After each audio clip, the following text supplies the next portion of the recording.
In Ireland, horses are an indelible part of the landscape, of history and memory, of a past and present where the ancient magic of the horse still weaves its spell.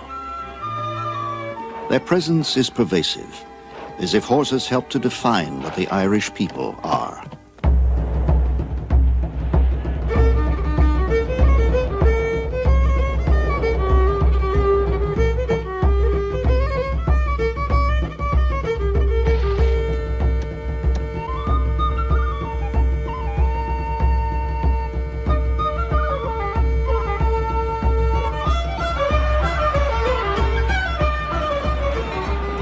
Horses are the Irishman's sport. Ireland was the birthplace of steeplechasing.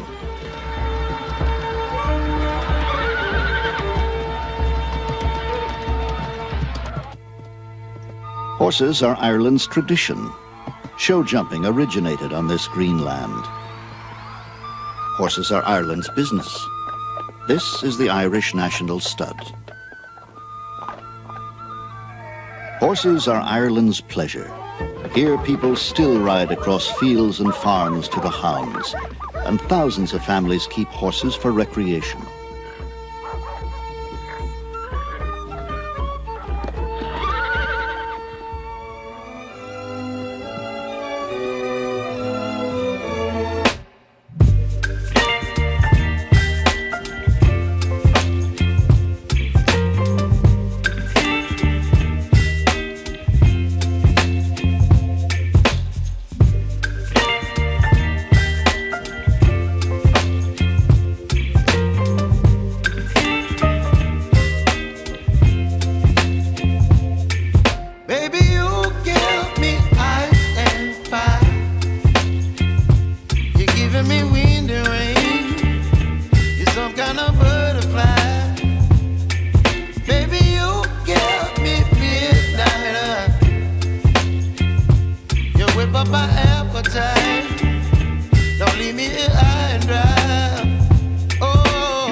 Baby,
he has come to buy Alan a pony. Should we go and see something else anyway? Come here, let us see them.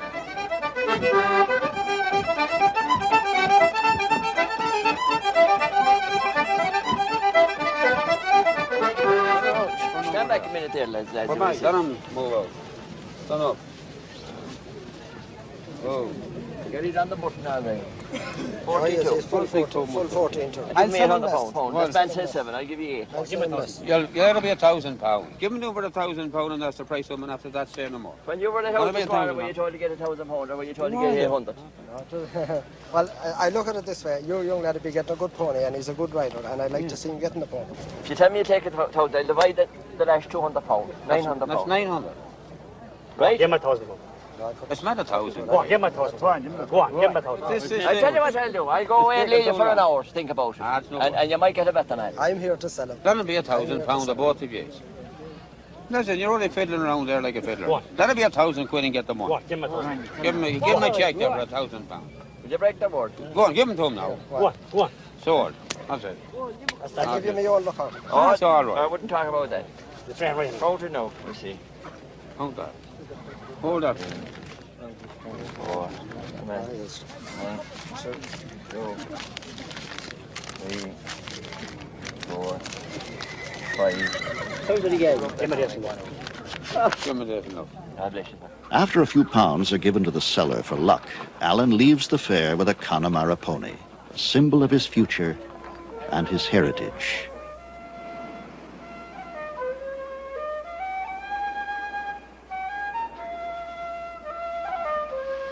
Some 9,000 years ago, man made his way here, crossing a land bridge that once linked Scotland and Ireland.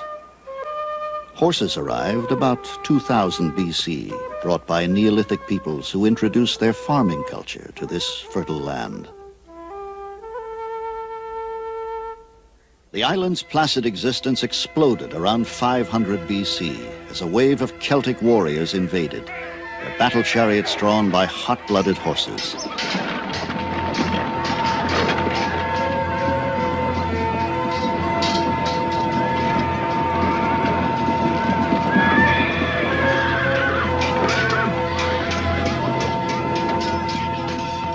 When the bloody days of plunder and murder subsided, the invaders became settlers, and their Celtic legacy imprinted its indelible stamp on the soul and style of Ireland. The blood of their fiery mounts mixed with that of the indigenous ponies, producing a better, faster horse.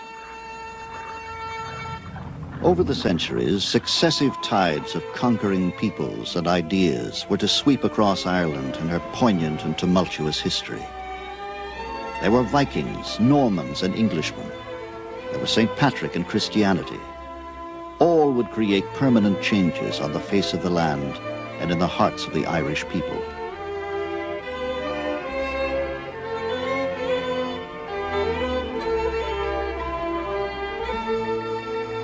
But certain things would never change. For thousands of years and hundreds of generations, man and horse continued to share the soil of Ireland. Today in the West, Connemara ponies still run free over the wild countryside.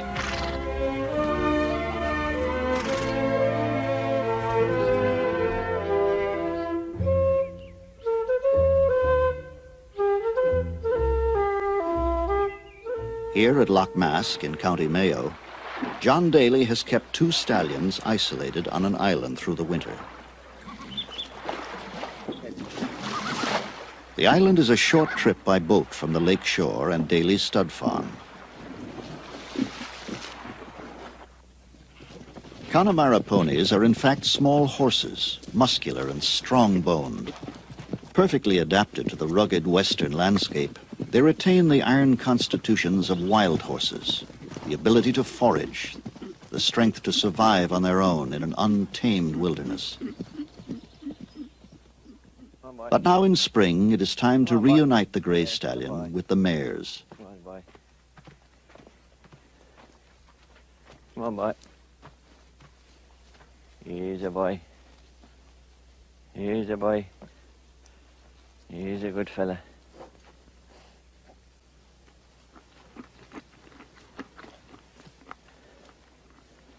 gentleness and expertise attained from a lifetime shared with horses, John quickly gains the stallion's confidence. That's the man.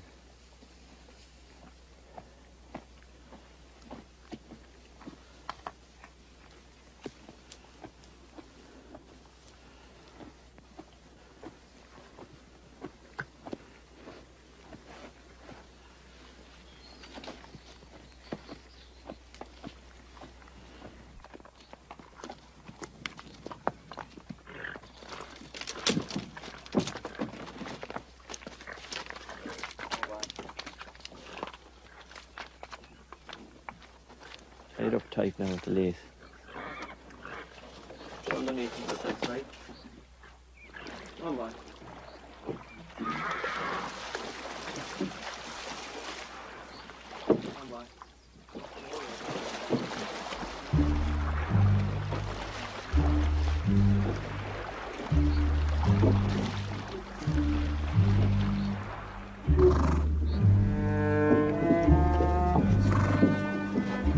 There is evidence that spirited Spanish horses, some imported, some shipwrecked off the coast, mixed with the native ponies to create this hardy breed. Once used as both pack and plow animals in a rough and roadless countryside, today the intelligent, docile Connemara ponies are bred for riding. Daly will release the stallion with the herd, allowing him to mate with any of the mares that are in season.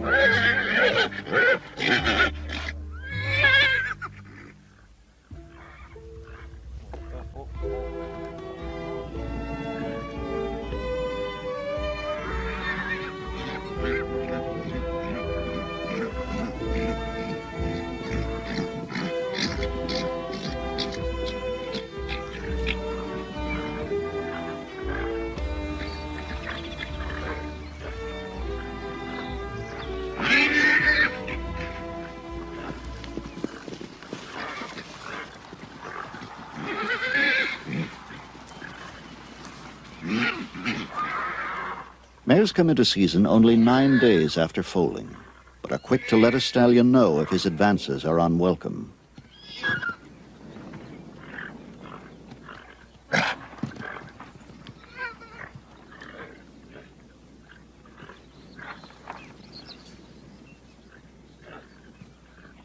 Her posture and stillness indicate this mare's receptiveness.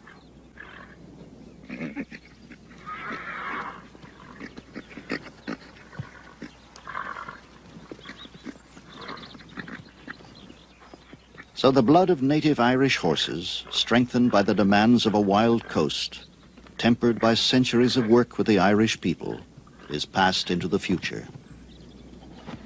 And if all goes well, in 11 months there will be a new foal in the Daly herd. At Tullara Castle in County Galway, Lady Anne Hempel began breeding Connemara ponies some 25 years ago. An avid rider from the age of 3, Lady Hempel wanted her children to share her lifelong enthusiasm. Her husband encouraged her to organize classes in horsemanship for the local children. 2 decades later, she is still teaching the County Galway Hunt branch of Pony Club. Now, if the pony's at grass, what should he have in the field? Water and... Yes, fine. What's another reason, Davy? Shade is most important, isn't it? Quite right. Who's supposed to be giving him a wash? Are you looking at his teeth? Yes, if he has a full set of teeth, he's over 7 years. Well done, good girl. There are Pony Club branches all over Ireland, providing an opportunity for both country and city children to learn not only riding, but sportsmanship and proper care of the animals. I think it's a very good foundation for them because it's getting them away from this usual thing of being in the cinemas, the discos and what have you. Can you manage, Mark? No, you're not able to mount. It's a long way up. I don't know if you'll be able to hold him, will you? Keep away from that. Go out in the middle of the field so that other people can get through and get mounted. Now, come on. I'll give you a leg. Up, it's a daisy. Well done, good boy. I find it very rewarding, and it's more rewarding that when some of the children that were members of this branch when I first started, they're doctors or they're solicitors or they're business people now, and they are coming back and they've got children. And I call all their children my grandchildren. I haven't got any of my own grandchildren, but I've got plenty of Pony Club grandchildren. Use your legs, kick him on. Now take it easy, just come back again and take it easy. Use your legs. Good boy.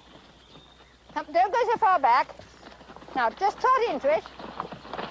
Good boy, well done. Good man, oops! All right? You're fine. Next, shorten up your range. You haven't much contact, have you? You're meant to be trotting. For a small branch, we produced the winning Pony Club Championship teams have gone to England 3 times, which is quite something. I don't want any racing and I don't want anybody going into hospital. So for goodness sake, just take your ponies down. You can trot down across the field to the river. I'll show you which way to go.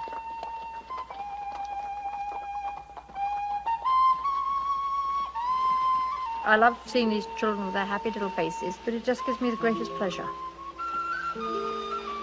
So a keen horsewoman passes on the joy of riding. The children of yet another generation forge new links with their ancient Irish heritage of horsemanship.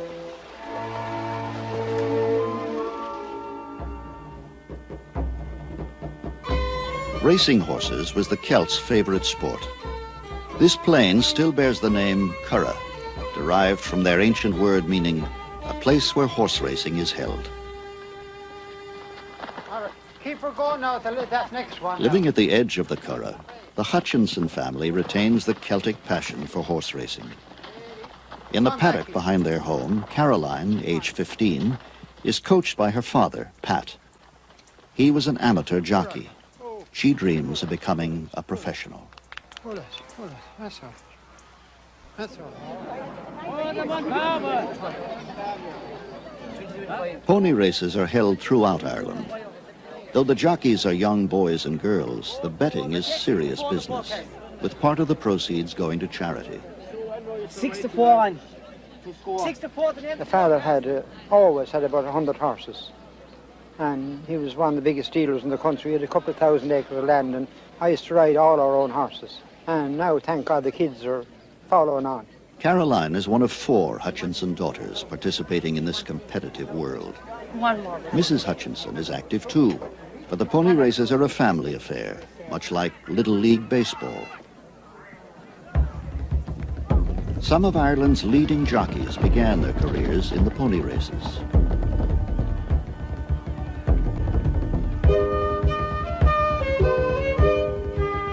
Well, Caroline is very good. She's courageous.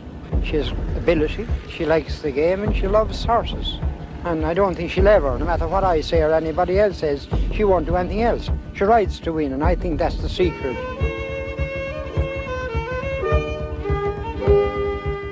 I'd love to be a professional jockey when I get older.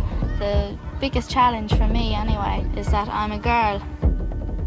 I don't think race riding is wonderful for little girls, but they do like it. They love it. They live for it. They don't want to go to the disco. They want their pony. They want to be a sport. You're always thinking of where you are and thinking ahead of the next bend, whether it's sharp or how to ride the next bend, and especially if you're on a pony that's slow earlier on and comes on fast at the end.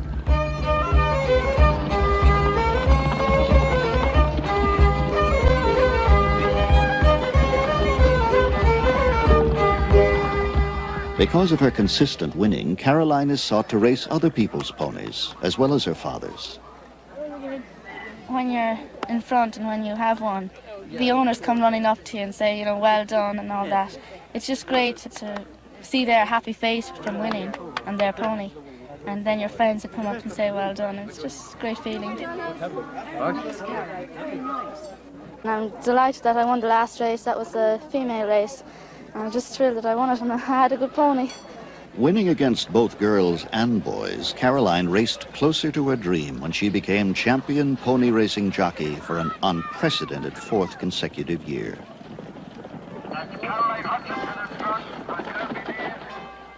In 1752, with the steeples as starting and finishing points, a Mr. O'Callaghan raced a Mr. Blake from the church at Buttevant, jumping walls and fences, across farms and fields, to the church at Doneraile, thus running the first recorded steeplechase.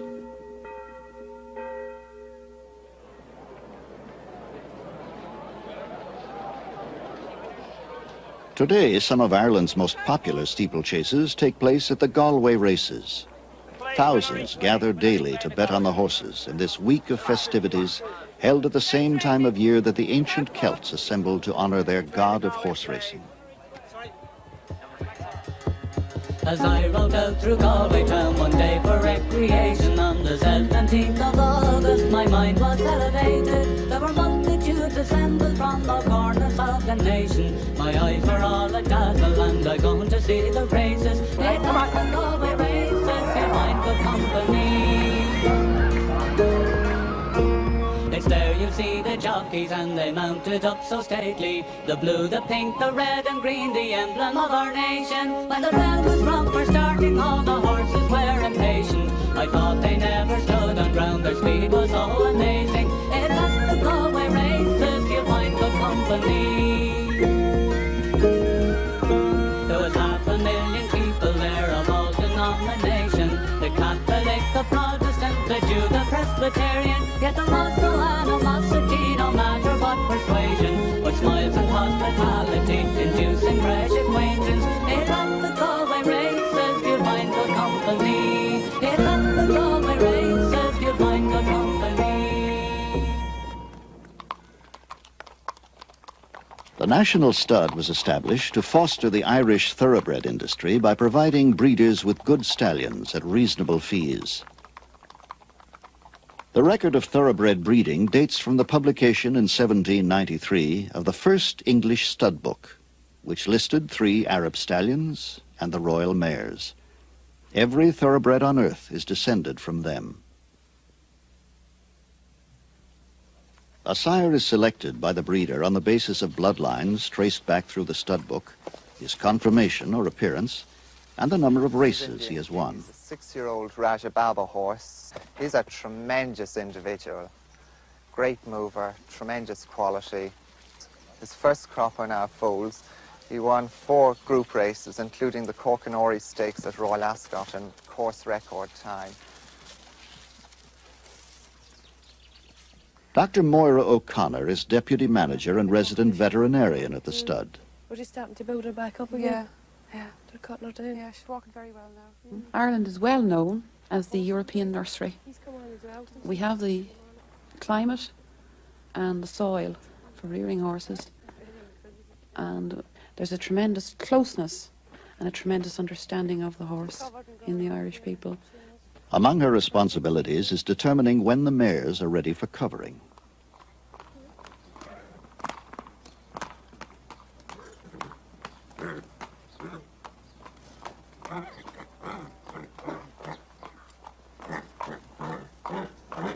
Every step of the procedure must be carefully monitored in the breeding of these delicate and valuable animals. Come.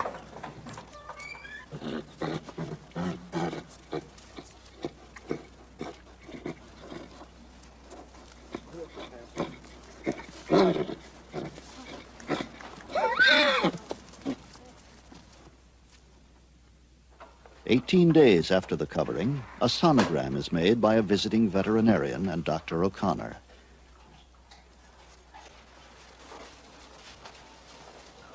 There's no oil on that, John. With this sophisticated device, they can see inside the mare's uterus and determine if there is a live fetus. You can just see it there, about 10 o'clock. The heart beating. The heart's beating. Within the white spot, the pulsing heart of the tiny fetus is clearly visible. Wait till I catch the fetus on it. Right. The mare's gestation period is 11 months. The birth usually takes less than an hour. A member of the staff acts as midwife.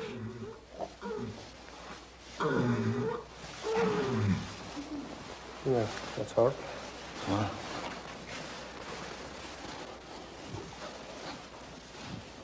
That's on her walking over.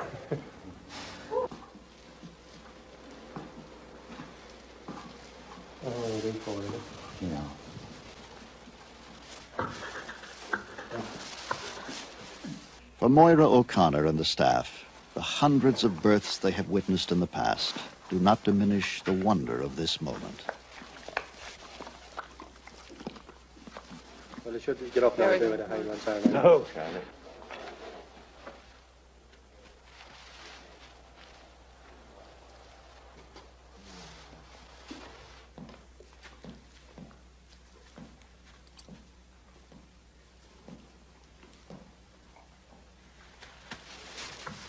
Within the hour, the age-old instinct to stand and run with the herd is already stirring in the foal, and the fragile new life is given human help. A lot of like, just give them a lift up, like.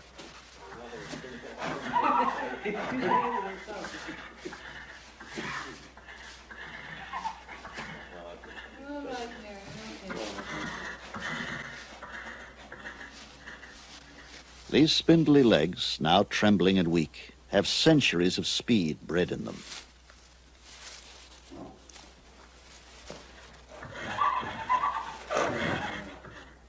When they are 3 days old, healthy foals are ready to go outside. Each is examined daily. Those with special problems get special attention. Off you go. There's a baby. There's a baby. That's good. Okay. Come on. There's tremendous limestone in Ireland, and you get a tremendous amount of minerals coming through the grass to the horses. So you get very good bone development. And of course, racehorses need their legs. So you want good bone in a racehorse. Born to race, these foals carry within them the urge to run. Among these new lives, there are future champions, bred at the Irish National Stud to thunder home to victory on the racetracks of the world.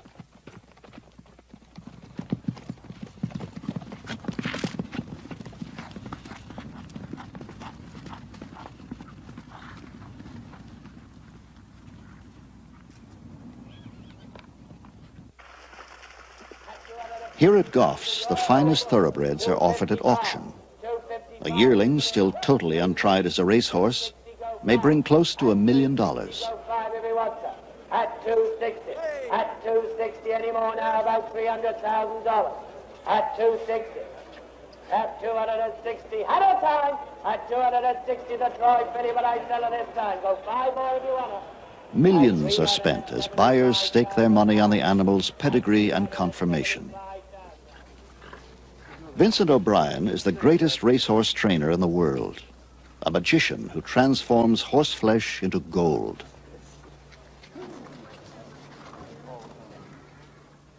An international group of investors depends on his uncanny eye to select potential champions.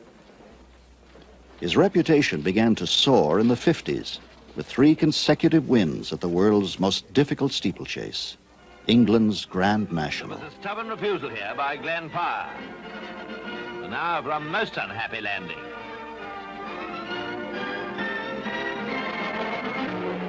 Those were the leaders at the 27th jump, but alas, this fence accounted for the gallant Sanju and Matuvu. No, there was not to be a royal victory this year. At the last fence, Tudor Line jumped wide, but Queer Times made no mistake and galloped away in great style. Neither Tudor Line nor Carey's Cottage, who finished third, could possibly catch him now. It was Queer Times Grand National, all right. And it was the 3rd successive national win for trainer Vincent O'Brien. These Irish.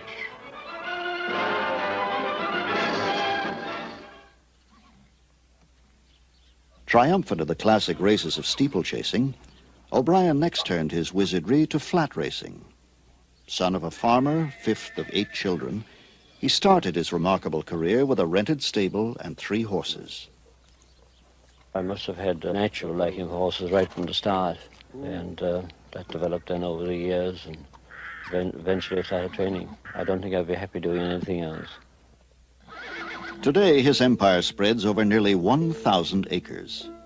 Ballydoyle is the world's finest private training facility, with magnificent barns, covered rides, gallops, each 14 furlongs in length, a 19th century Georgian home, a helicopter pad, and stables of thoroughbreds worth millions of dollars, all under tight security.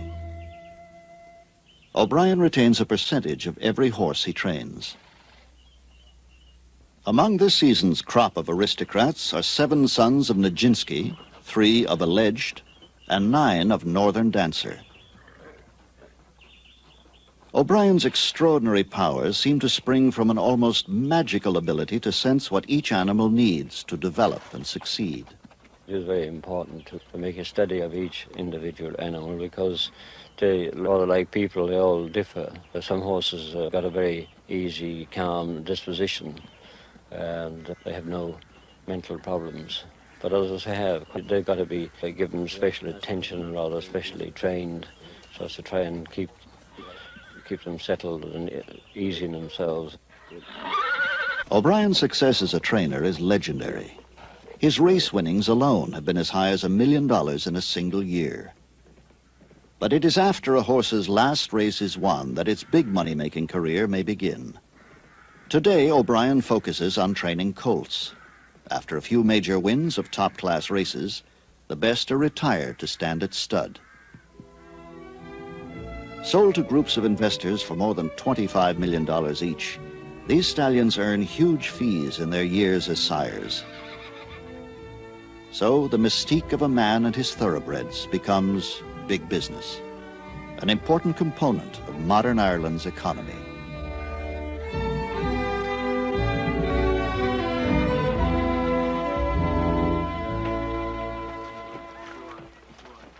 In the 18th century, Irish farmers began to breed tough, powerful work animals, able to pull both plow and cart. Today, the blood of the robust Irish draft horse mingles with that of the fiery thoroughbred to produce horses with the stamina needed for jumping and hunting.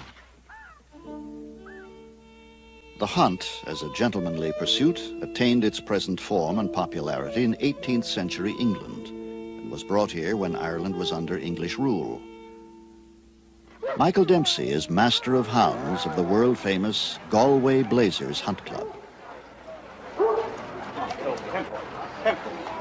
Tempo, come on, giddy, go on, giddy. My grandfather was interested in, my father was interested in horses, and my uncle, they used to both hunt. At that time, you see, we used to do all the work with horses on the farm. There was no tractors. Once the exclusive province of the aristocracy, today the hunt's traditional style is enjoyed by thousands of ardent Irish riding enthusiasts. Get up together, get up together. Break it.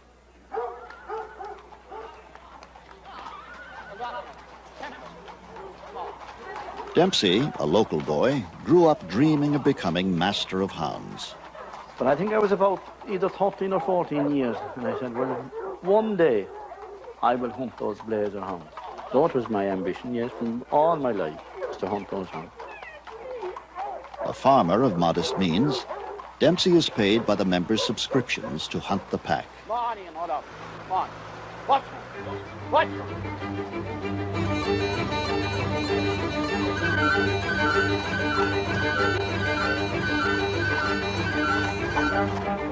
Oh, I love those hounds, and I know all them individually, and they all have a character, and they all are different, and I see them every day. To your very close friends.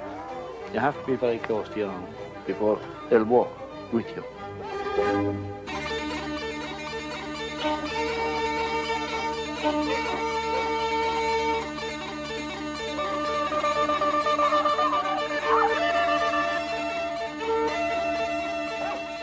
Farmers have long considered foxes to be vermin.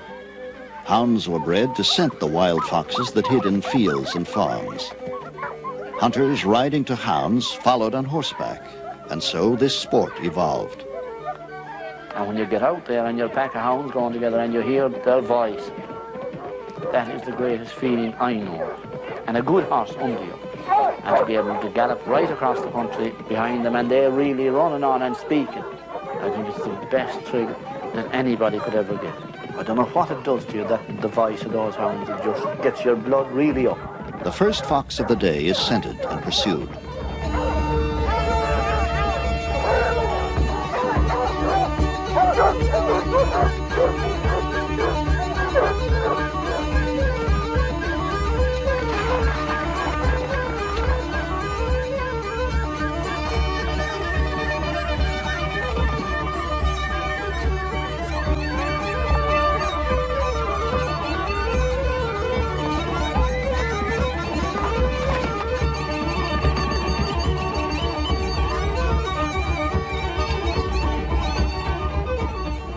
Often they lose the fox. Sometimes they lose their seat. And occasionally they lose their way. What's going on? All right, you're on the bridge. Go on, off you go, let him off. Well, where do I go? Go on, go up across there. Go on, you get onto them.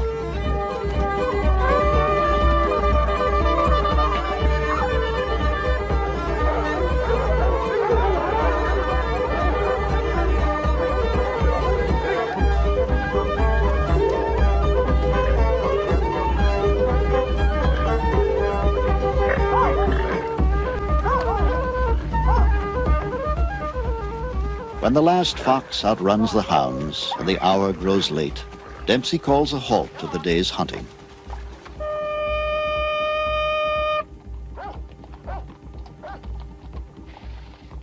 Home now. We go for the veal now after this. The hunters head for a traditional last stop, a pub called the Blazers.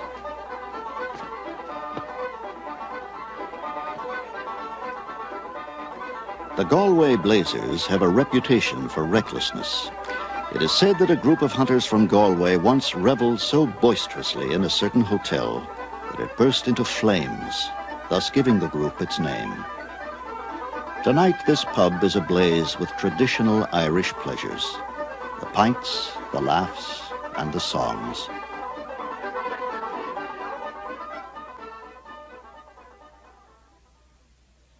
Every year, the town of Mill Street hosts international show jumping competitions. Show jumping began in Ireland a century ago. Contests to see how high and wide the horses could jump over fences and walls, they offered prizes to those judged most suitable for hunting.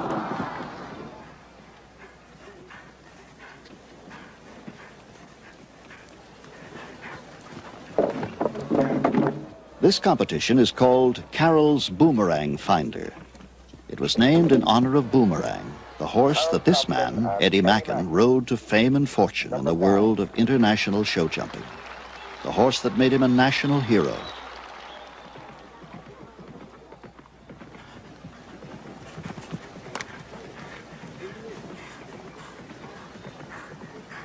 Mackin's great successes with Boomerang began in the mid-70s. Soon, horse and rider were labeled the most exciting partnership show jumping has ever seen. The Hickstead Derby, England, 1977.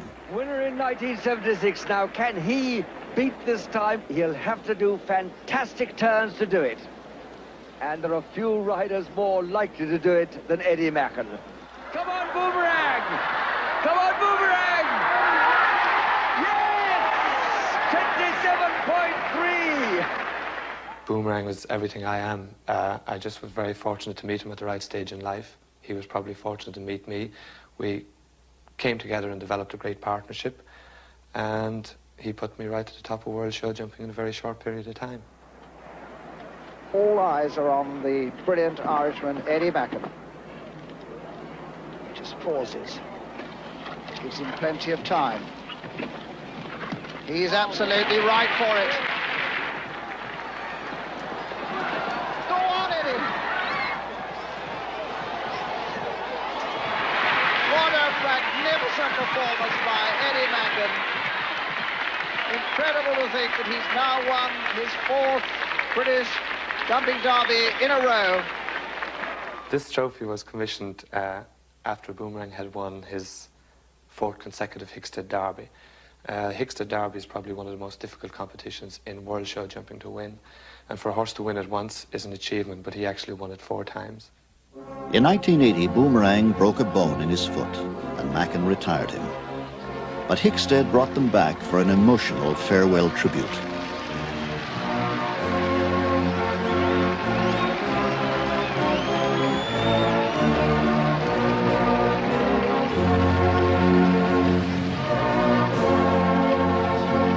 It was a sad moment for Eddie as they left the showgrounds for the last time. 3 years later, Boomerang's condition became so painful he had to be put down. He is buried on Mackin's farm. I'll never have a horse that will mean as much as Boomerang. And the possibilities of ever finding one with as much talent are very, very slim indeed. The loss of Boomerang still haunts Macken's life.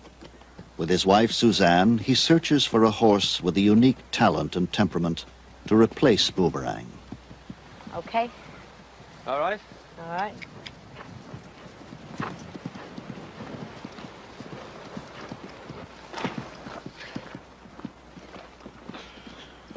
Buying, feeding, training, and caring for a stable of horses is an expensive and time-consuming responsibility.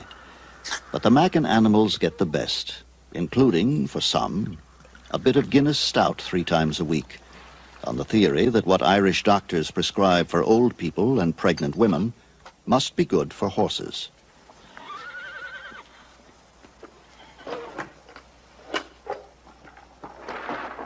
Youngest of 5 children, Macken is the son of a small-town butcher. You ready to go? Yeah, he's fine. Right home. Yeah, you want to leave him for me in the morning, I'll ride. A superb natural rider, he has grown to be a trainer with a special feel and touch for a horse.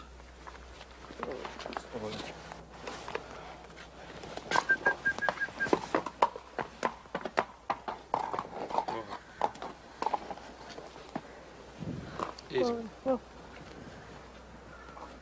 This animal seems to have a muscular problem.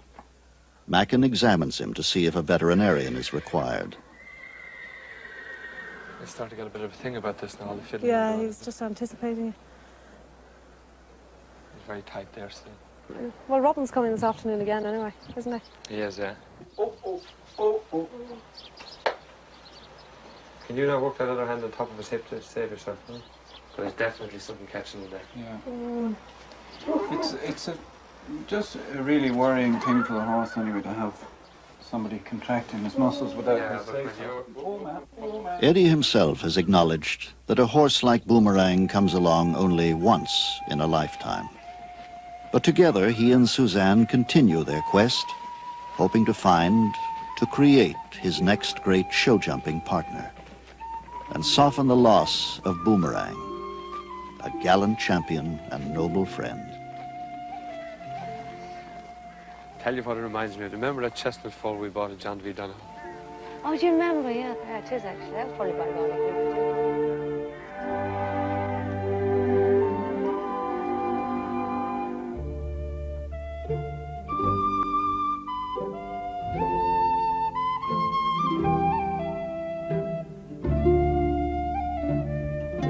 All over Ireland, boys who would like to grow up to be the next Eddie Macken are practicing and competing with the intense hope and fervour of youth. For them, young riders like Philip and Trevor Dagg, success demands more than practice. It requires financial and emotional support from the entire family. As they often do, their parents devote the weekend to the boys' competition. Well, the weather's going to break now, too. How many Maybe a more to little go more now? open. 10 more. 10 more until he goes again. Put her in. Philip was once junior champion in pony show jumping. Now he trains his 13-year-old brother, Trevor, who began competing just last year. You come down into it, you're just going down the hill, and the horse just tends to go a little bit deeper because you're coming down the hill. So you just want to sit him up so he can compensate for the downhill. You're going too slow and you're half asleep. Now come on, waking up. Come on. Philip has already committed himself to a career with horses and coaches other young competitors as well as Drop the Trevor. reins and just give him a little kick. Come on. That's good. We'll just go up above and give him a pop and then we'll go in. Now let's have 2 awake people to jump clear rounds. Right, you're gonna win, okay? You're gonna win. You're gonna win, okay? You're gonna win. Okay. And we'll trot. Trot. Good. And we'll... Oh, crikey. We're gonna win today, aren't we? Yes, we are. We're gonna win.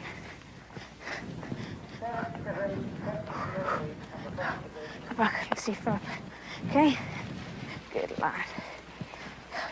Every competition is an opportunity to grow in skill and experience. But in Ireland, all competitions are prelude to the most exciting challenge of the year, the Dublin Horse Show. Ireland's greatest horse show, it has been attracting champions for more than a century.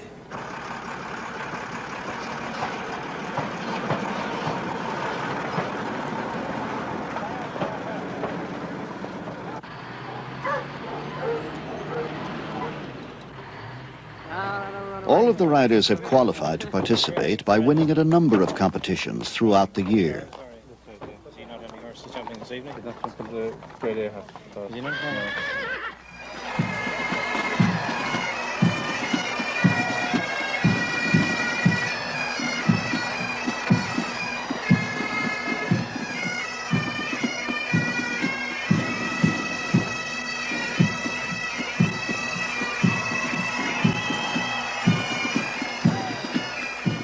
Held at the Royal Dublin Society Showgrounds, the Dublin Horse Show has long been considered the nation's premier social event.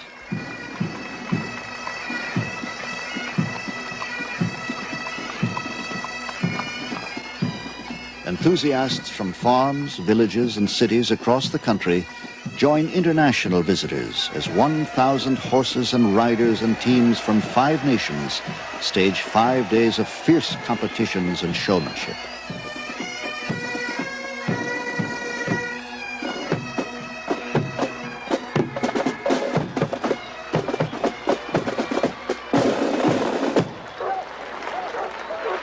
Michael Dempsey is here to demonstrate the obedience of the Galway Blazer hounds.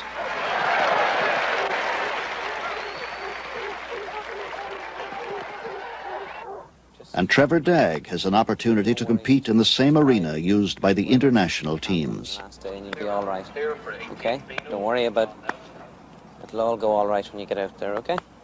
Okay, we give him a pop. And this is George Dagg's Bo Bravo. To win the championship, Trevor must clear all the obstacles and jump the course in the shortest time.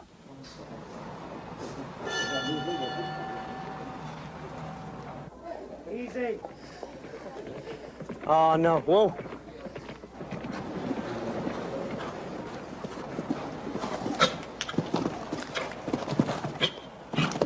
Good man. Well done.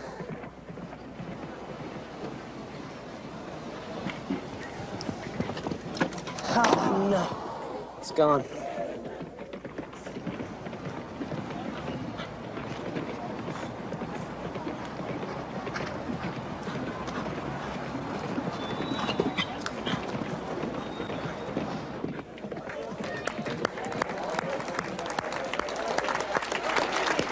Is he quicker?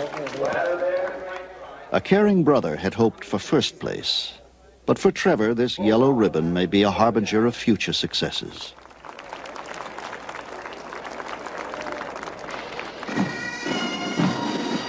It was here that the world's first show jumping competitions were held. This year, Eddie Macken is one of 4 riders to set a new Irish jumping record.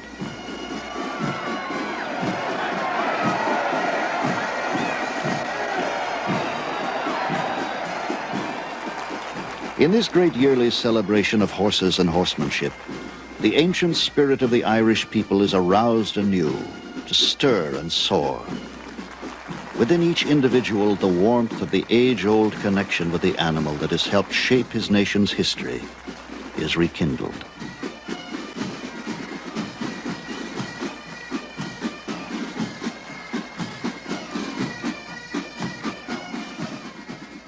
I think we have produced a lot of really world-class horses on the international scene, and they've become famous, obviously, from that.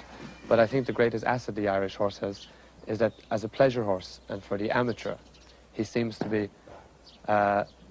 more clever, more easy to deal with, more to handle, to ride, and he seems to give a longer period of enjoyment than the continental horses do. Myself and my family, if we have no breakfast, today, tomorrow, some other day in the future, we'll still look after the horse, and we'll give the horse our breakfast. We're with horses for generations, and Irish people, while ever they're Irish, they'll talk about horses, they'll have horses, they'll keep horses, they'll never get rid of them. A tremendous appreciation of the horse runs through the Irish people. Ireland is an island. We are an island people. And as a result, the traits that were in our forefathers are still present today after many generations.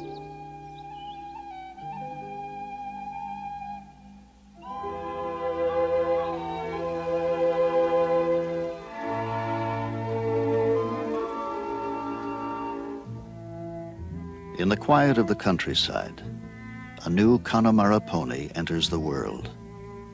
Only minutes old, still weak and wobbly, he is born with the ability to stand alone, to survive in the lean land of the West. Within himself, he carries the strength of thousands of years on Irish soil.